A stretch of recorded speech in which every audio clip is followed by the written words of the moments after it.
BA part third Sanskrit महाकवि भरतहरि कृत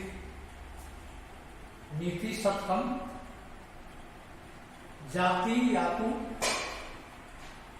रसातलम गुण गण तस्या अपि अधो गच्छता शीलम से तटात् पतति अभिजन संहिताम वर्णिनम शौर्य वेदनी वज्रम आसु निपतति अर्थो अस्तु न केवल एन एकेन बिना गुणा तृण लव प्राय समस्ता इमे। प्रस्तुत श्लोक महाकवि भरतहरि विरचित नीति शतकम से उद्धृत है। जीवन के 4 पुरुषार्थों में से अर्थ को भी भारतीय संस्कृति में एक पुरुषार्थ माना गया। महाकवि भरतहरि ने अर्थ पद्धति में अर्थ की चर्चा करते हुए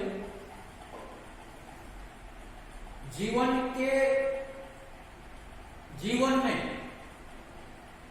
एकमात्र अर्थ को ही लक्ष्य मानने वाले लोगों के दृष्टिकोण को बताते हुए कवि भरतहरि जी कहते हैं कि जाति रसातलम या कि ब्राह्मण आदि जाति पाताल में जाए,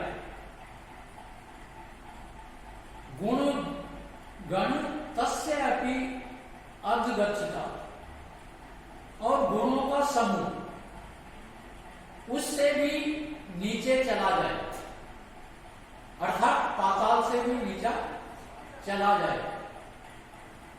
शीलम से तटात् पतति सदाचरण पर्वत के शिखर से गिरे,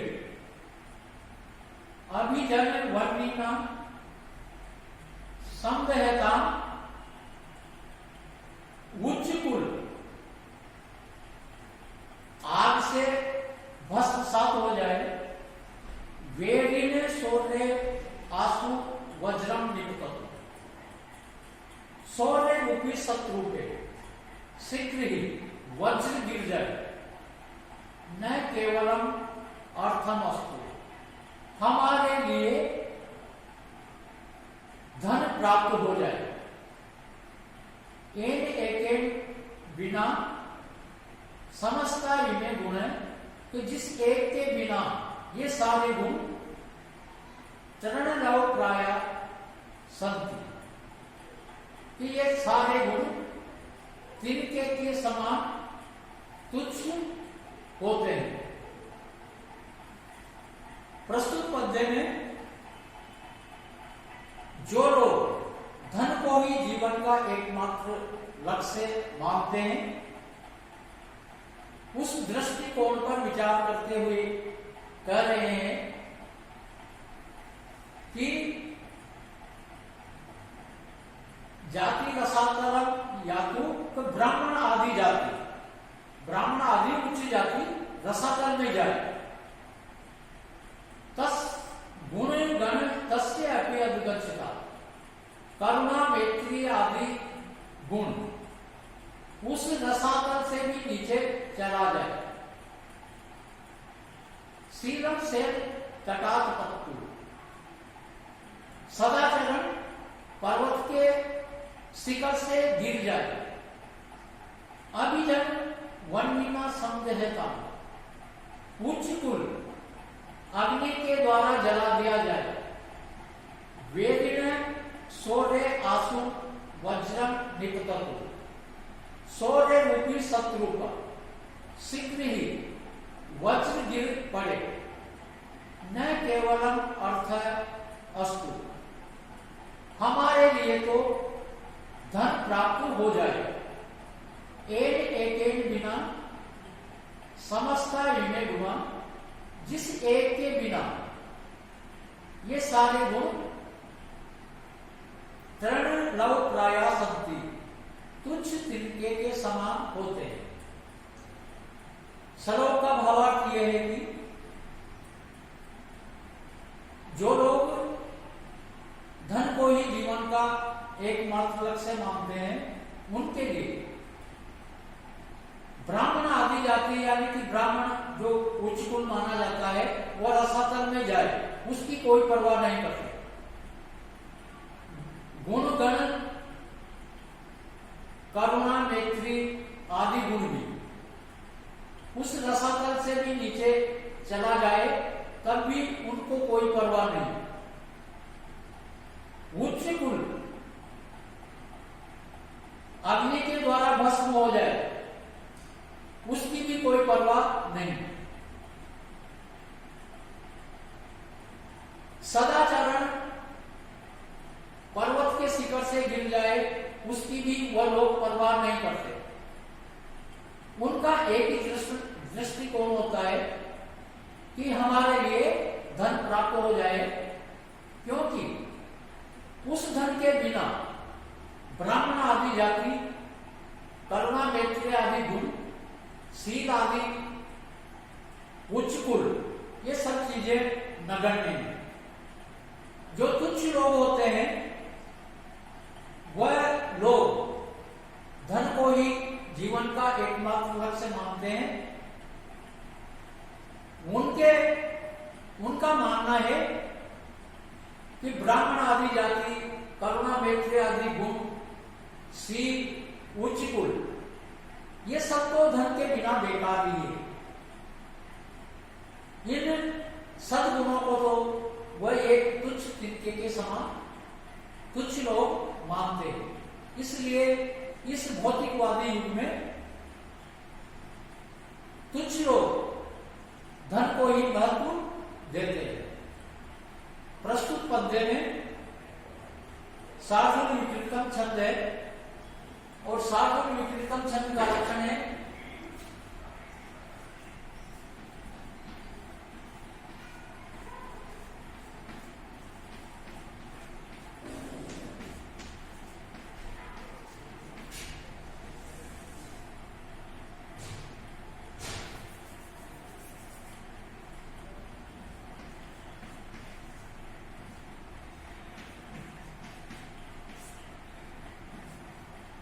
सूर्य अश्वे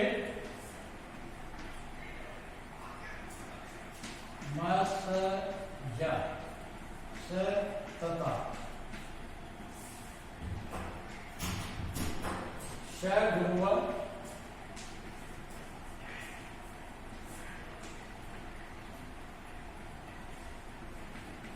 साधु विक्रीडितम।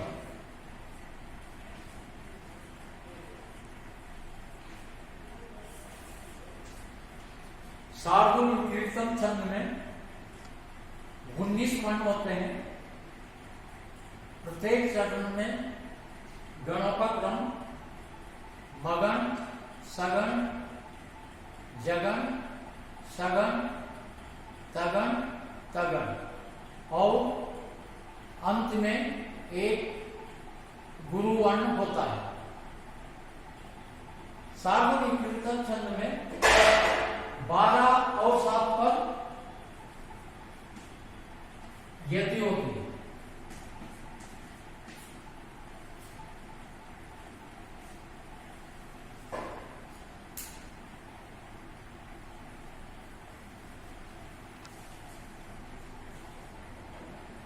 यस्या अस्ति वित्तम स नरकुली स पंडित स श्रुतवान गुणज्ञ स एव वक्ता स च दर्शनी सर्वे गुणा कांचनम आश्रयन्ति यस्य वित्तम अस्ति स नरकुली स पंडित स श्रुतवान गुणज्ञ स एव वक्ता स च दर्शनी सर्वे गुणा कांचनम आश्रयन्ति। इस पद्य में धन की सर्वगुण आश्रितता पर प्रकाश डालते हुए भरतरी कहते हैं कि यस्य वित्तम अस्ति, कि जिसके पास धन है, स नर कुली, तो वही मनुष्य उच्च कुल में का माना जाता है। स नर कुलीन, तो उसको ही, उस मनुष्य को ही कुलीन माना जाता है, अर्थात उच्च कुल में उत्पन्न। स पंडित, और उसको ही बुद्धिमान माना जाता है। स श्रुतवान, और वही शास्त्रवेता माना जाता है। गुणज्ञ, गुणग्राही, स एव वक्ता, और वही कुशल वक्ता। स च दर्शने, और वही देखने में सुंदर मनोहर। सर्वे गुणा कांचनम आश्रयन्ति, कि ये सभी गुण सोने का आश्रय लेते हैं। प्रस्तुत पद्य में कवि कहते हैं कि धन में सभी गुण निवास करते हैं। उसकी चर्चा करते हुए कवि कर रहे हैं